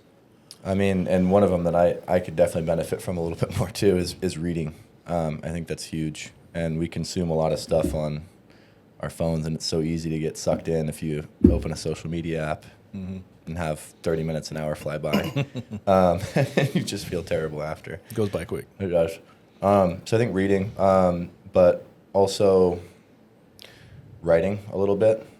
You know, we do like, I know a lot of offices do like top 5 and stuff, but when you're actually like writing out your long-term goals and breaking them down and doing that on a weekly basis, I think that's huge, you know, because you're visualizing what you're doing, whether it's good or bad. Right. Putting it on paper. Yes, sir. Yeah, you got to keep the vision like daily. Like otherwise, it's so easy to forget and just quit. Like if someone came out with a vision to make 20 grand or 40 or 100 or whatever, and they started the summer, they have all this huge plans, and first hard day or it's hot, they're like, I don't need that. Goes out the window. Yeah, they're like, just kidding. Like if it's strong enough and it's on paper and it actually like you're gonna fight through anything, and you knew getting into it was gonna be hard. Like no crap, you're gonna have some hard days, and then when those happen, it's got to be a strong vision. If you don't have that, like then you're not going to push through it. So true. There's so much power in putting it on paper. Like talked to Billy Miller, and he worked in Jacksonville for 2 years, crushed it, like 300 plus accounts, and it's picking his brain a little bit. And he talked about it in I think at one of our leadership retreats, but he talked about how he started journaling in the morning, and he started like putting his mindset on paper. And so he would say like, hey, I got 3 today. And last year I would have been okay with that, but not this year. I'm a dog. I'm going to go for 4. Like, I'm not going to be complacent. And he would write this stuff out every day. So it kept him like his mind at like peak performance level. And I was like, that's powerful. Like, how many guys are doing it to that level? Like having a one-on-one dialogue with yourself and where you're at and how you can be better every morning. Like, it's crazy. So some guys, there's the success of this job. It's so much deeper than just the door approach and working all the hours. Like there's so much more stuff like psychologically that you can dig into that some guys haven't even untapped or probably never will. Right. It's like, so it's cool. Always a sponge, always trying to learn and get better no matter how long you've been doing it. Yeah, and that was honestly, to segue in a little, that was a perspective I had at the beginning after my first summer. And I don't know what I walked away with, maybe like 30,000 or something like that, which was at the time was also, it was insane, you know? But I feel like I would have, like college, you know, paid to get that experience that I had and that knowledge because it transformed you as a person. The self-development from this type of job is incredible. So big. What do you think has made you change the most? Or what part of your life have you changed the most from the job? Oh, that's not an easy one. I feel like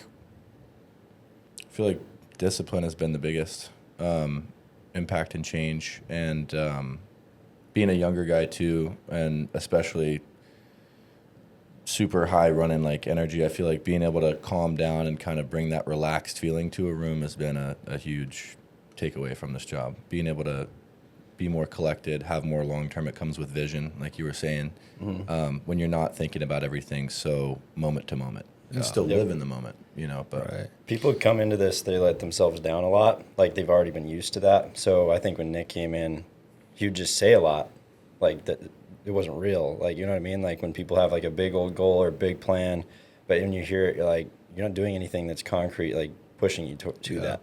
Right. And so that's kind of like, I think then he realized the real things to set, like when I say I'm going to do this, I'm going to do it. It's all the little tiny micro things, like the habits that you create, that he'd lie to himself and lie to me and lie to whoever, not on purpose. Right. But it's more of like the trust in what actually comes out of your mouth means something to the customer, but also to yourself and your habits and what you're going to go accomplish.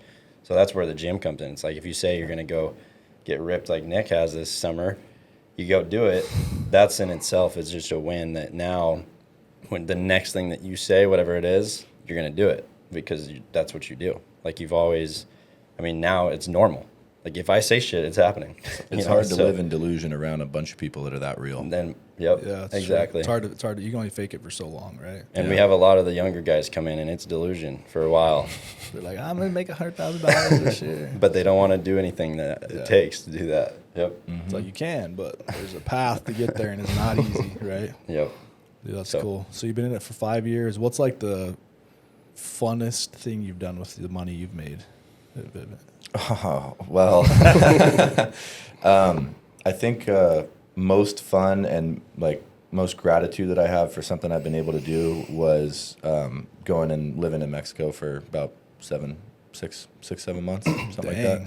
I went down for 2 weeks. I was not planning on staying there. You're like, where's Nick? We haven't been able to get a hold of him. I actually got that phone call. I was standing in like a robe, like looking out over the ocean in this house, and I get the phone call from Preston. He's like, "Summer's coming up, dude. Where are you at?" You're on a milk carton in the United States, missing person. Yeah, that was really cool. Being able to just decide to stay somewhere and make that home for a while, or just that freedom. So I think the biggest thing has been freedom of time, and that comes with being able to think on a different level too. I feel like consciousness has been raised a bunch because there's this limitation that you have on your belief system, before you come into a place like this, and you're surrounded by all these people that have no limits on their beliefs of what they can do. Or It's what they can uncomfortable for accomplish. most people to be around. Very at the start, because you're like- like, this. There's no way I You can just fit do in whatever you here. want, Like, whenever? It's not possible. Yeah. No And- way that's possible. And it all turns. I mean, it's little steps, but then when you look at where you've come from at the start to now, it's just there's such this big gap on who you are as a person. Hopefully, right, as long as you've been taking the right steps, and it's impressive. That's cool. I remember my rookie season coming home. I just felt like way more social. Yeah. Because I was forced to go talk to strangers on their door, which I was terrified of.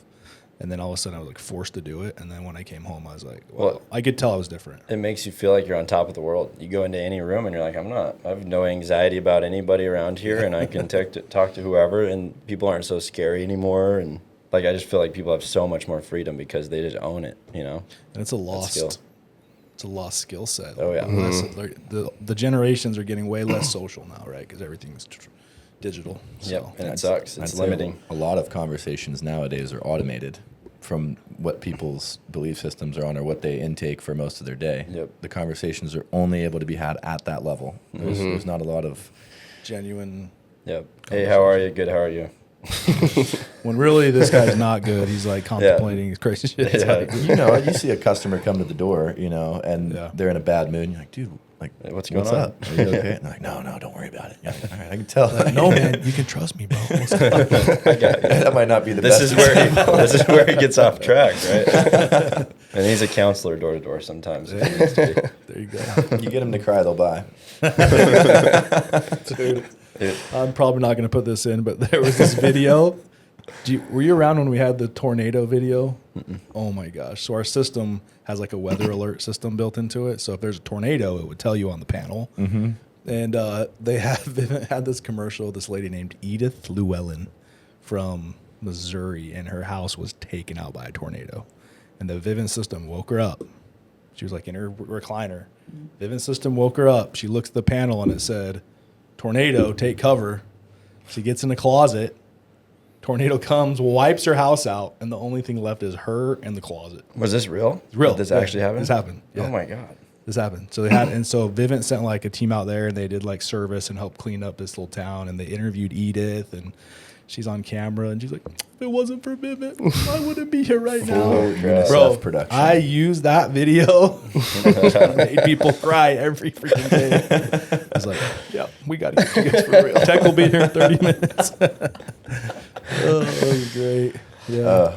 I think Nick was wanting to talk about traveling too, like funnest stuff traveling wise, other than Mexico. You a big travel guy? Yeah, definitely. You been to some cool spots? Yeah, and I'd say like a lot of it before Vivint was thanks to having a cool mom. She was a Peace Corps lady. That's actually how I came to be.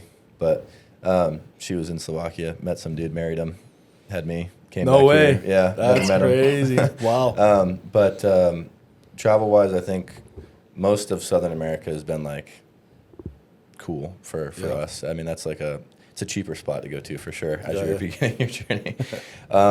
Definitely want to check off some places this year. I know you've got a trip coming up pretty soon. Yeah, to Europe, Scotland. Oh, that'll be sweet. Yep, never been over there. Yeah, that's our favorite part of the job, I'd say, is Travel. freedom to go wherever. Yeah, we you go guys on. do a lot of that. Me and him went to Eli's condo down in Puerto Vallarta area for like a week. Just disappear. We booked the trip, like left a day later, and That's dope. went for a week, and we do that crap constantly. It's so kinda cool nice. that we can do that. It is, and get interrogated by police like it's 80s in LA. Like, we've got pulled over, I think, every time that we left to go to the beach in that car. Because freaking Mexican police are just trying to get your money. They're like, hey, give me some money. Guy sticks his head in, he's like, I smell alcohol. We're like, no, you And I was don't. like, I just got here. You don't smell alcohol, I promise. And then he goes, I smell marijuana. We're like, no, you don't. You're like, here's $20. No, you don't. Yeah. We had no money. One of the nights, actually, we did have a couple drinks. It wasn't anything crazy, but I was driving back, and the guy pulled me out of the car to the back, and I had to like argue with him in Spanish. And he was like, "You're gonna follow me to the police station." I'm like, "No, I'm not." You know, but Dude, they do that. They're like, tell you they're going to take you to the police station for If you speeding or yeah. whatever. I'm We like, "Whoa, evaded. what's going on? We evaded him like 3 or 4 times. Never paid him a dime. oh yeah, because that guy did tell me. He said we were gonna have to pay him. We didn't have the money, so I said, "Let's go to an ATM." And then we pull in, he pulls in, and then we gas it booked back it. to Eli's spot and hope that the federales don't come in there. Eli, none of this actually happened. That's all Yeah, good. this is all a story. Yeah, we've had some crazy stuff in Kauai. This is why my Turo account got banned for life. So one of our guys had rented a Jeep Gladiator Rubicon, fully all nice, loaded out, like the year it came out, I think. So it was like brand new. We were all hyped about it. And me and one of my other buddies that used to work here, we went to the beach with this chick, and it was like 3 a.m. We were just having a fire, like having a good time, and had taken the Jeep out on the beach. It had like 34s on it, so I was like, okay, there's no way this guy doesn't want us to take it off road. But we got it stuck at the beach, and this guy that was there helped us get it unstuck, but it was super creepy. And long story short, he ends up like following us, and Kauai is a one-road island, so it's just like, and it doesn't go all the way around. So he was following us, and we like lost him in the Jeep, and he ended up parking and like blocking off like the bridge to get to where we needed to go home. What the freak? So it just drove the Jeep like straight at him, and he moved the car.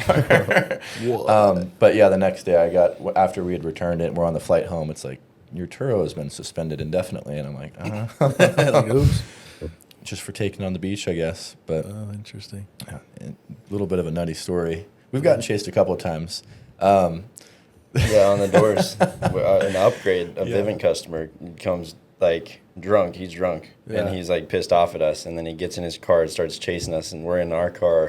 And he's literally chasing Was this us. this year? No, this was St. Louis. Oh, St. Louis. Yeah, and we're driving as fast as we can. And I start following. There's this other car that's going way fast. So I was like, I'll follow them. Like, because they know where they're going. Well, they were up to no good, whoever I was following.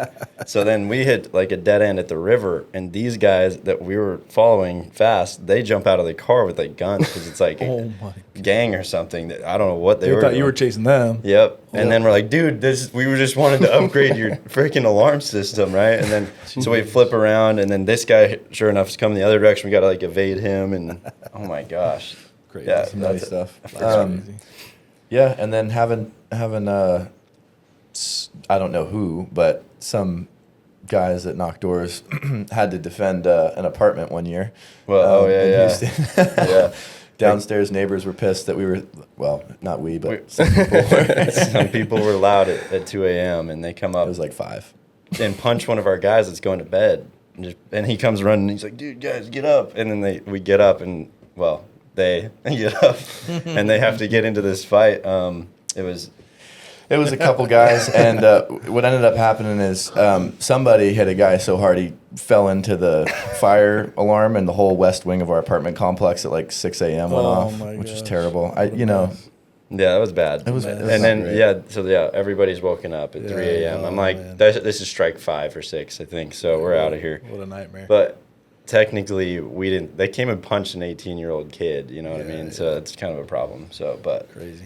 self-defense. Trent's like, yeah, not the best podcast material. No, it was great. Don't put it in there. It was great. We'll send you the final edit before we can post it. All right. Yeah, we've had to take out a bunch of stuff. But that's cool, man. So you've had a pretty good journey. What's your long-term game plan, dude?